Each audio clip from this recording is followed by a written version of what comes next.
Hello all. So as discussed in the last video, the release cycle for 2023 release wave 2 is around the corner, and few hours ago Microsoft did release the on-prem version of 2023 release wave 2. So if you are a customer or a partner who have customers on-prem and they still want to stay on-prem, then this video is about you. Okay, so let's do a quick recap what we did yesterday. We did set up the BC23 environment, which is the Business Central 23 current version in our Business Central SaaS environment. One thing to remember, that anytime, especially on Business Central, when you create a new environment going forward, that'll be only on Business Central 23. You will not be able to go back to Business Central 22 at this point. Hope that's clear.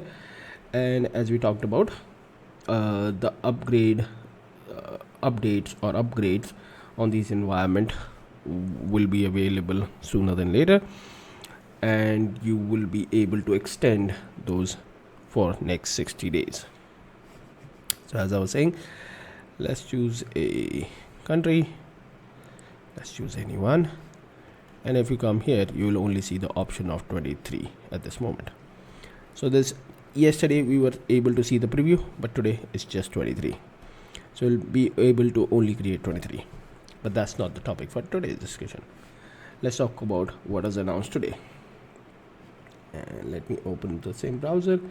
So as of today, you'll be able to get to a link, and I'll add this into the pinned comment to this video. Go to the Microsoft website on the download center, and we'll be able to download Business Central 2023 release wave 2. For which countries it is?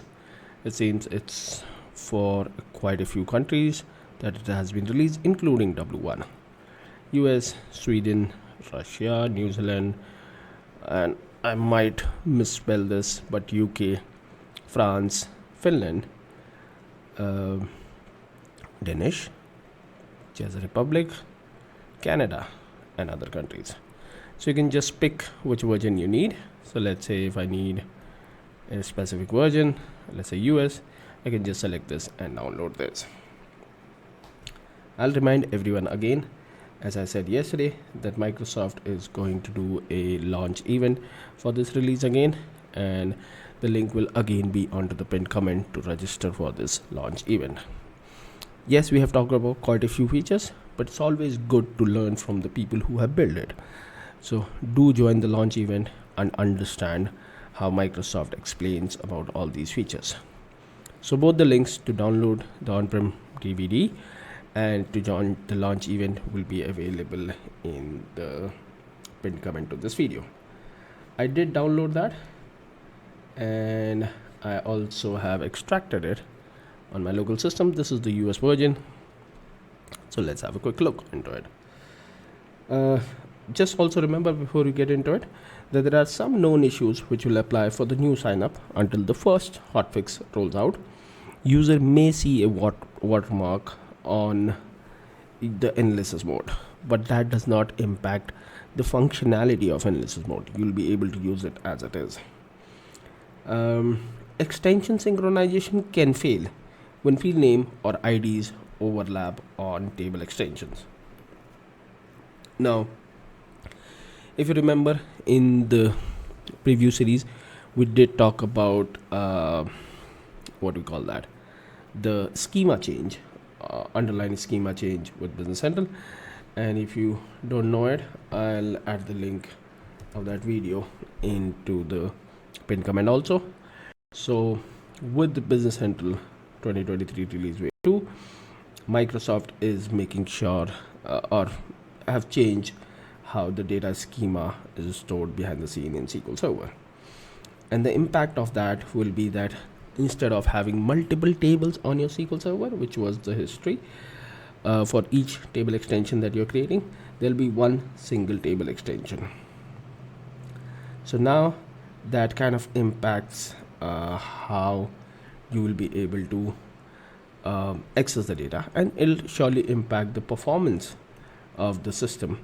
But then at the same time, it might impact, and this is the video that I'm talking about. If you haven't seen it, I'll put it into the pinned comment.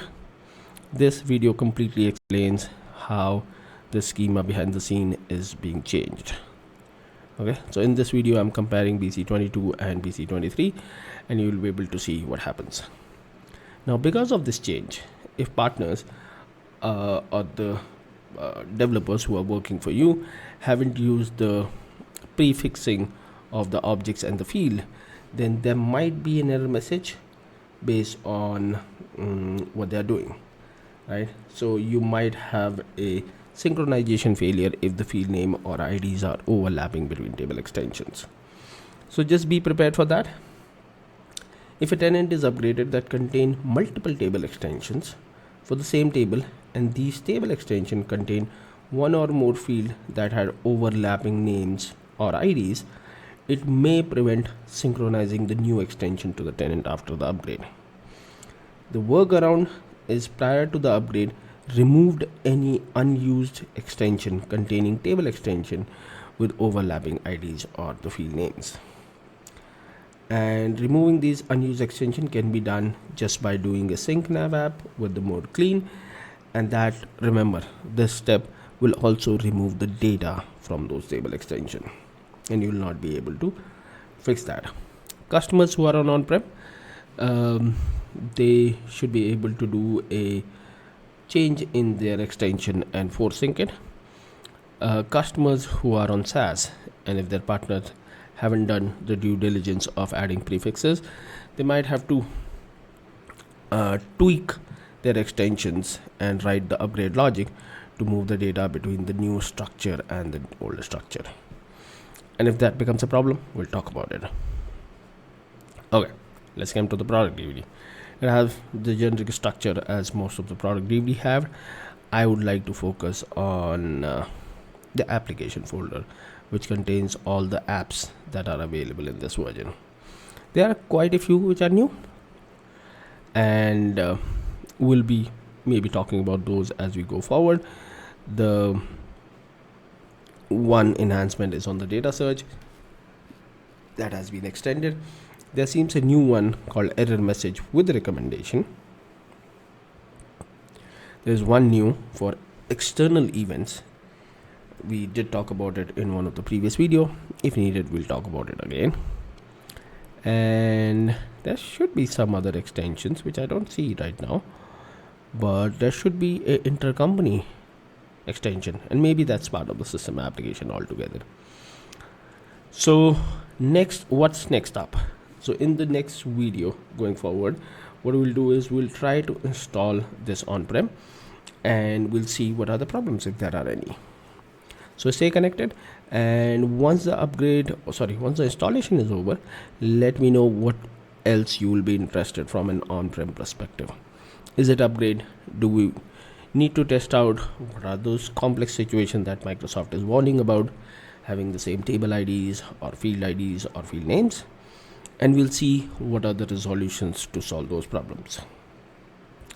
You'll have to let me know into the comments, because we have done series around upgrading from previous Business Central version to the newer Business Central version.